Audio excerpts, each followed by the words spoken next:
Adult Solutions. Add-on Desires.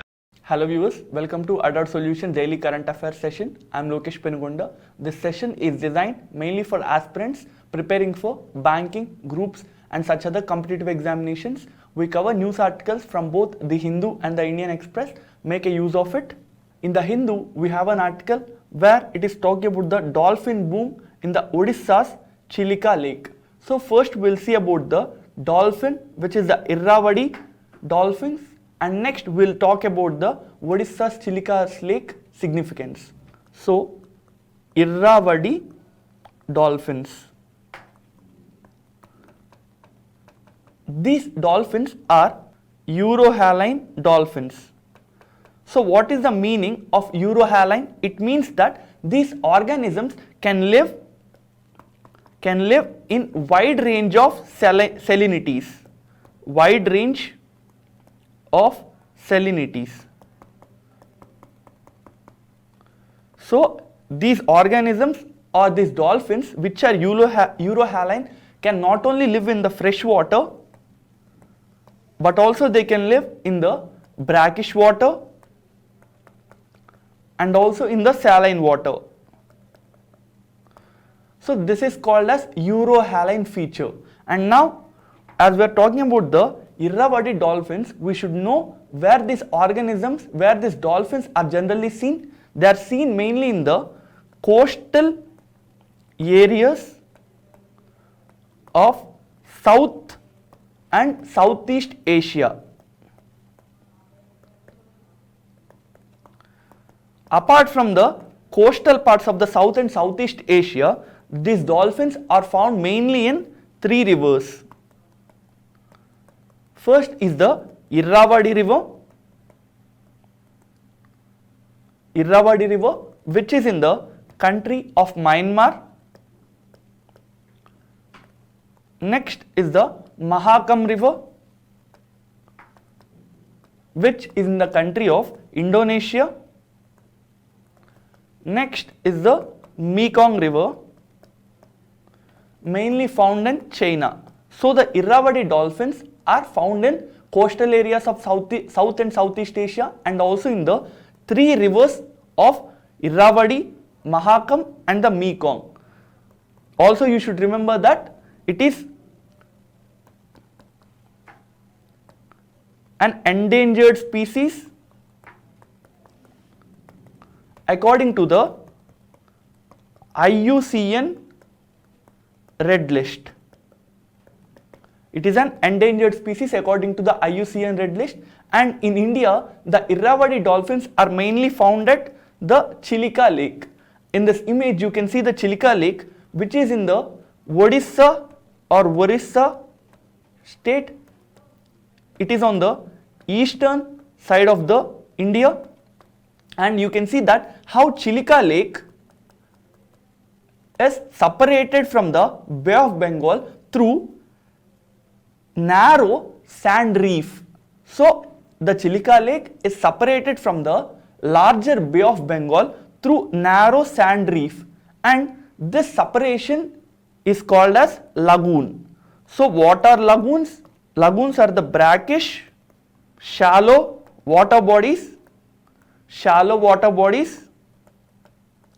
which are separated from larger water bodies.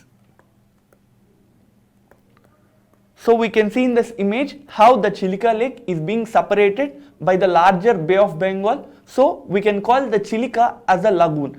And also you should remember that Chilika Lake, which is in the state of Orissa, is the largest lagoon in Asia, second largest lagoon in the entire world. This is the significance of the Chilika River. And also you should note that Chilika River has got the wetland status of international importance. So Chilika Lake has been given the wetland status of international importance by the Ramsar Convention in the year 1981. So this is the first ever lake or first ever wetland which has got the Ramsar Convention's wetland status of international importance in India. Next is we have an article where a topic is dealing with INTAC. So what does INTAC stands for? It stands for Indian National Trust for Arts and Cultural Heritage. So INTAC stands for Indian National Trust for Arts and Cultural Heritage. So with the name of it, you can understand the main function of it, which is to mainly preserve the art and cultural heritage of India. You should note that this is not a statutory body and this is not a constitutional body, but rather it is an autonomous NGO. Next, we have an article where the Meghalaya villagers are opposing the potential construction of dam on Umngot river. This river, after flowing from the state of Meghalaya, enters the country of Bangladesh, and this river forms the natural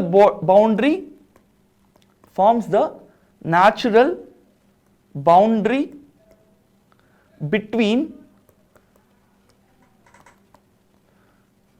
Khasi and Jayantia hills. So we know that there are three major hills in the state of Meghalaya, which are Garo, Khasi and Jayantia, and this river forms the natural border between the hills of Khasi and the hills of Jayantia, and also this river is one of the cleanest river in the country. And as there is an idea of construction of a dam on the Umngot river in the state of Meghalaya, the villagers of the Meghalaya have opposed this plan, has opposed this proposal. So Umngot river is in the state of Meghalaya and it separates the Khasi and Jayantia hills. Next is we have an article which is related to CISF. So what does CISF stands for? It stands for Central Industrial Security Force. Central Industrial Security Force, and it comes under the Ministry of Home Affairs. The main purpose or the main function of this paramilitary force is to provide security to the vital installations in the country. So what are the vital installations in the country to which the CISF provides its services? They are seaports, they are airports, nuclear installations,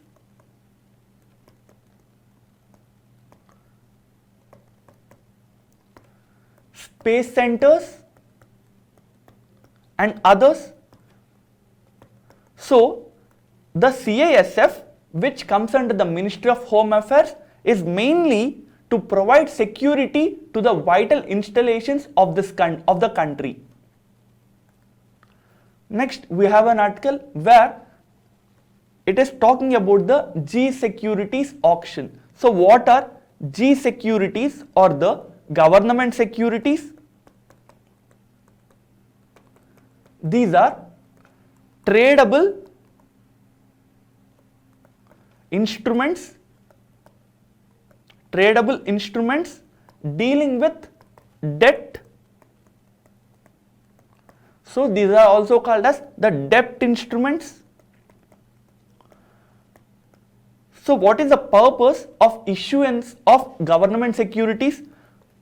Let's say the government, that is either the central government or the state government, require some funds and they might be short of some funds. So let's say the central government issues the government securities worth 1000 crores. When it is issuing this government securities of 1000 crores, what it is saying is that we will provide you the security or will provide you the instrument of government security, and in return we will take money. So let's say there is a investor A, and if he plans to give the government 10 crore rupees loan, what he will do is he will give this 10 crore rupee as a loan to the government, and he takes 10 crore rupees worth government securities. So this is a debt instrument where the government will issue the debt and where the investor will purchase this debt. So what happens is, after a fixed tenure, the government will take back this government securities and it will return the whole amount along with the interest. So this is how the government securities work. So there are two types of government securities. First is short-term government security. Second is long-term government security. The short-term government securities are generally issued for a tenure of less than 1 year. So the government will take loans from the common people, and these loans will be repaid by the government within 1 year. And there are three types of short government securities which are for 91 days tenure, 182 days tenure and 364 days tenure. As this is a short term government security, they are generally called as treasury bonds, whereas the long term government securities which are for a tenure of more than 1 year are called as G securities or dated securities. And you should also note that the treasury bonds which are less than 1 year tenure are only provided by the central government. That is, central government can issue the government securities for less than 1 year tenure and for more than 1 year tenure, whereas the state governments can only issue government securities for more than 1 year tenure. As these loans are taken by the government, they will be definitely repaid back. They will be definitely repaid back, because if the government does not have funds when it has to issue back, when it has to refund the loans, it can directly print the money. So let's say after 1 year, the government has to repay back the loans it has taken through the government securities, and on this particular date the government does not have enough funds. So what it can do is it can directly mint or print the money. So the government would always pay back the loans it has taken. For this reason, it is called as no risk bonds or no risk gilt edged securities. As the government would always have money, through printing this money, it will always repay back the loans it has taken through the government securities. So for this reason, this government securities are also called as no risk bonds or the no risk gilt edged securities. Next, we have an article which is talking about the Air Bubble Pact or the Air Bubble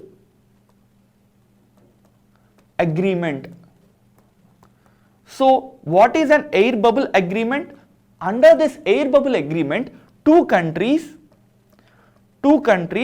will enter into an agreement or a pact which would allow international passenger flights from one country to the other.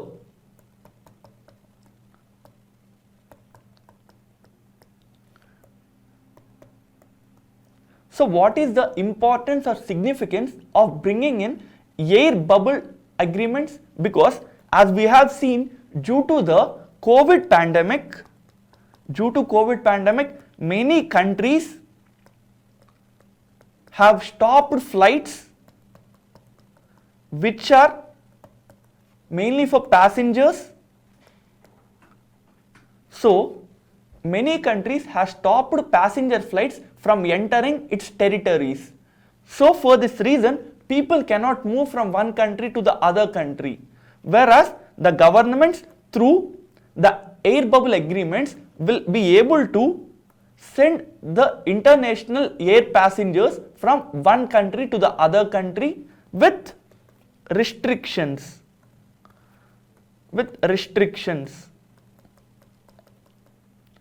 So this is the main crux of air bubble agreement. Next, we have an article where it is stated that Miss Anshu Malik and the Sonam Malik has qualified for the Tokyo Olympics. So we should know which sport they are related to. They are related to the wrestling sport. So Miss Anshu Malik and the Sonam Malik are related to the wrestling sport. With this, we have covered the articles which are relevant to the examination, and with this we have come to an end of this session. Inform about this ADOTS initiative to your other aspirant friends. Thank you. Add-on solutions. Add-on desires.